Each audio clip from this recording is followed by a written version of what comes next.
What's going on, big dog? It's your boy Trevor back again with another video. And yes, I would love to congratulate the Washington Commanders on turning their franchise around, and they really did this in a whole year span. Whole year span. They got the ownership, new ownership group led by Josh Harris. I think he's also the owner of the 76ers. Boom, they got him more executives and a fresher mind. They ended up hiring Dan Campbell. I mean not Dan Campbell, Dan Quinn from the Dallas Cowboys. Now folks, including myself, thought this is a retread hire, thought this is not good for the development of the future young QBs gonna draft.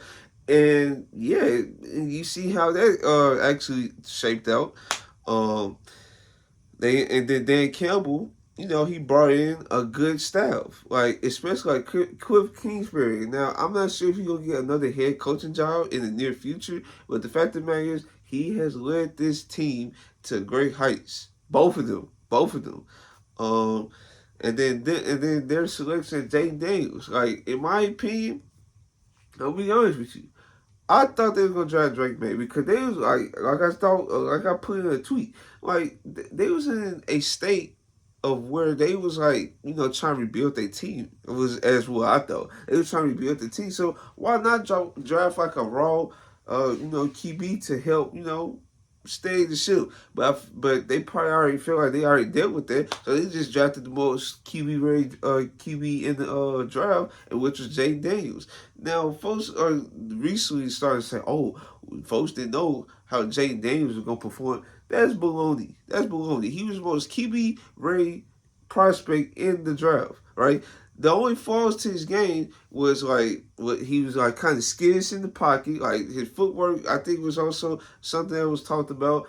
He took unnecessary hits, but the fact that he had great traits, he has deep ball accuracy to Brian Thomas Jr. to Malik Neighbors, that was transferable into the next level. His willingness to run, his athletic ability, that was also a push. Now, of course, the Lamar Jackson comparison get thrown around, but neither one of those guys want, try to stay away from them because they try to build their own brand, which I can understand. But the similarities are there, clear as day.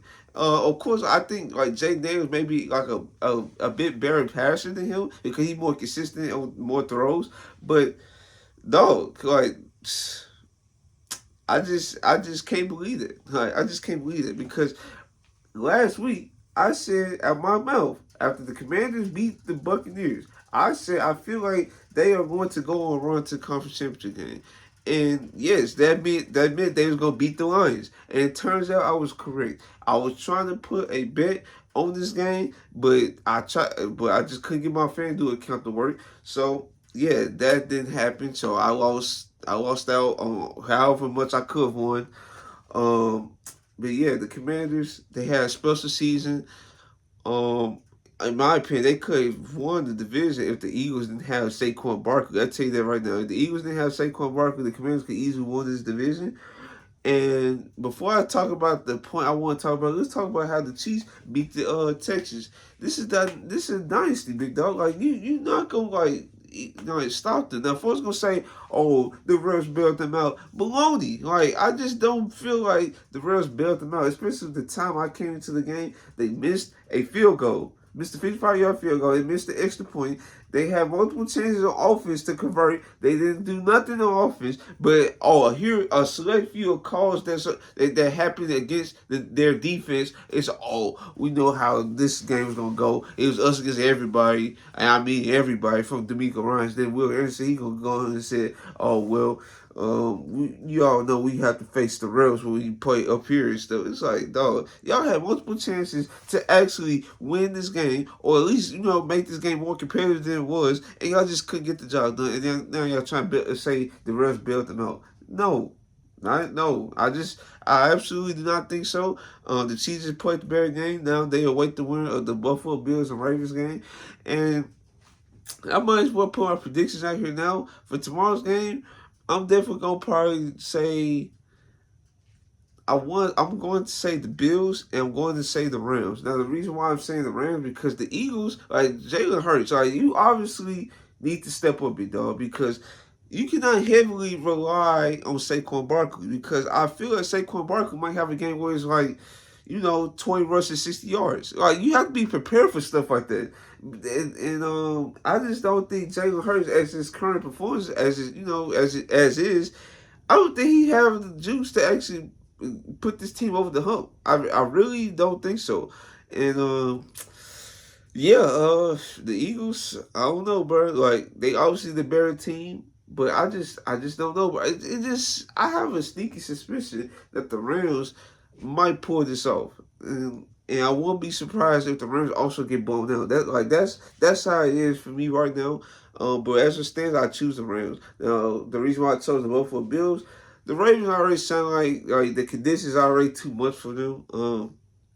I just feel like the Bills, like, yes, obviously they have the worst team out of the two, but I just feel like, I don't know, bro. Like, I just feel more confident of how the Bills gonna perform in the cold and icy conditions, possibly. I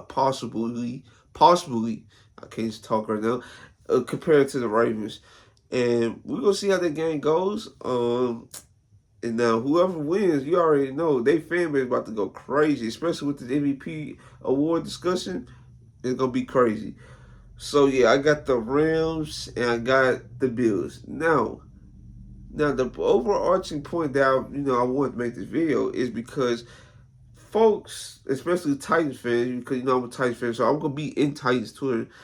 They saying, oh, why are these folks that don't want QB, where they at now? It's like, I'm still here, big dog. Like, I just don't want a QB from this class. I just absolutely not. Because every QB is not going to turn out to be a CJ Stroud, make it the playoffs his first year, or Justin Herbert, who threw for, like, what, 4,000 yards, something like that his rookie year, or Jaden Daniels, who threw for 35 or 3,800 yards and made the playoffs, and now that he's in the conference championship game. Every rookie QB is not going to be like that.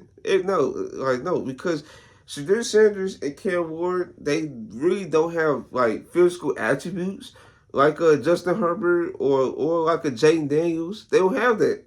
Do they have the arm strength of like a Justin Herbert? No. It's like, and really out of the two, Cam Ward got the best arm talent, and I don't even think that's so comparable to even CJ Stroud level. So yeah, oh no, I just, you cannot base a performance from one QB to another. Every QB performance is like very different, and then the way the Commanders set up their trajectory. I don't know why I can't talk, bro. I'm gonna just go to sleep. Trajectory, what you call it, was more built for success. Like, they fired their coach, right? Fired Ron Rivera. They put in another coach, and guess what? Boom! He put out his style. Cliff Kingsbury, one of the best offensive minds in the NFL. Boom! Got him on the staff, and then that's when they drafted their QB, implemented a system that was best suited for him, and look, they took off.